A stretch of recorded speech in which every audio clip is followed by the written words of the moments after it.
let's talk about finding a harmony part if you're lost in this tune or in general.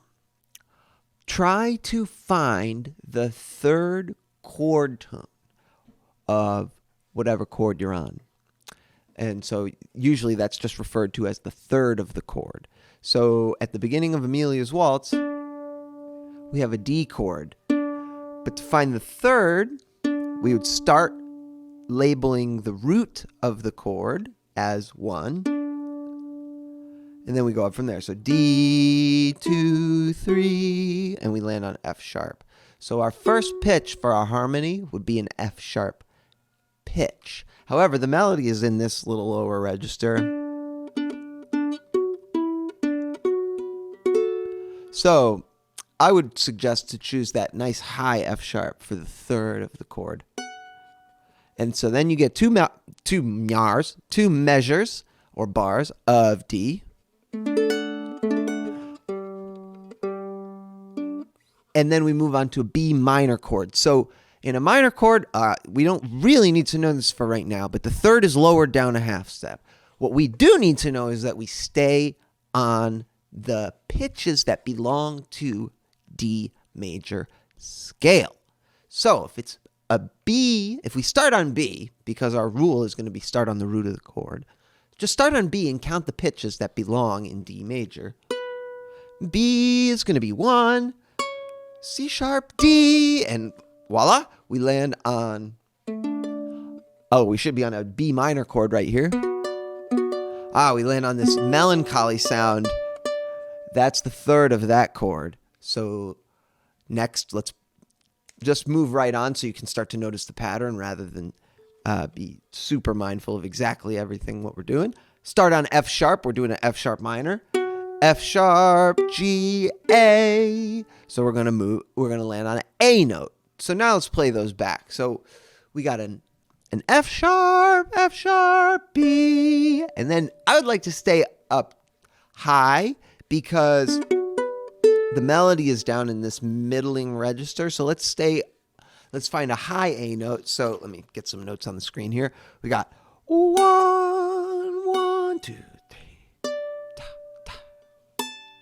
And then we go way up for that A note. And that would be following the third of the chord. So let me sing the melody. Bum, ba-dum, bum, bum, ba-da, bum, bum, bum, bum. And with the rest of the context of the guitar chords and possibly piano or bass, there's going to be plenty of texture there. It doesn't sound like much yet, but let's keep going. We got G chord. So then we're going to count up G, A, B to reach the third.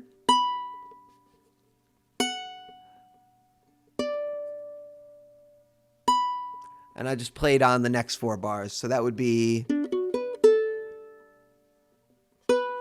this is the melody.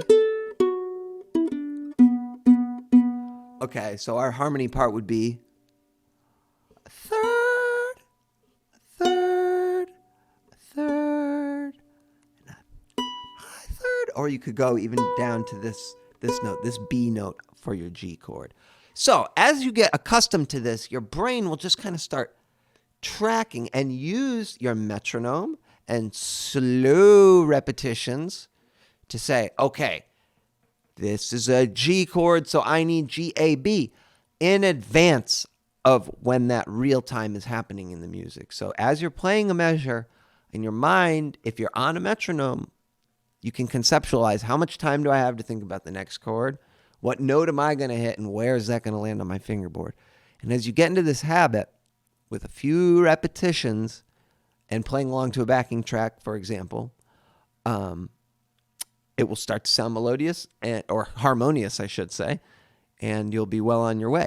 Picking a register is key.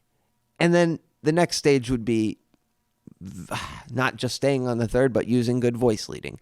So that's where this harmony stack comes from, where if we didn't want to do a big jump, for example, on this first line, then we could find another note that was closer than that big jump to the A note that we did. So here, like, let's just play 3 measures, same as we did before.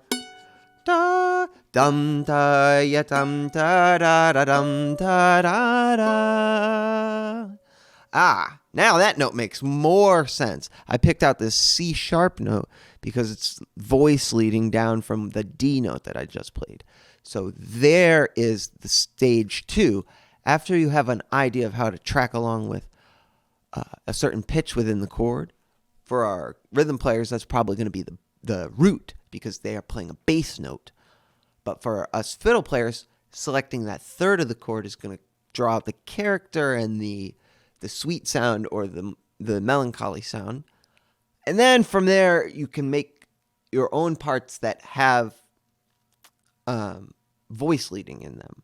That creates even more of a texture because a listener that's following your own part will have a sense of, aha, that began somewhere and it wound up somewhere else to create its effect.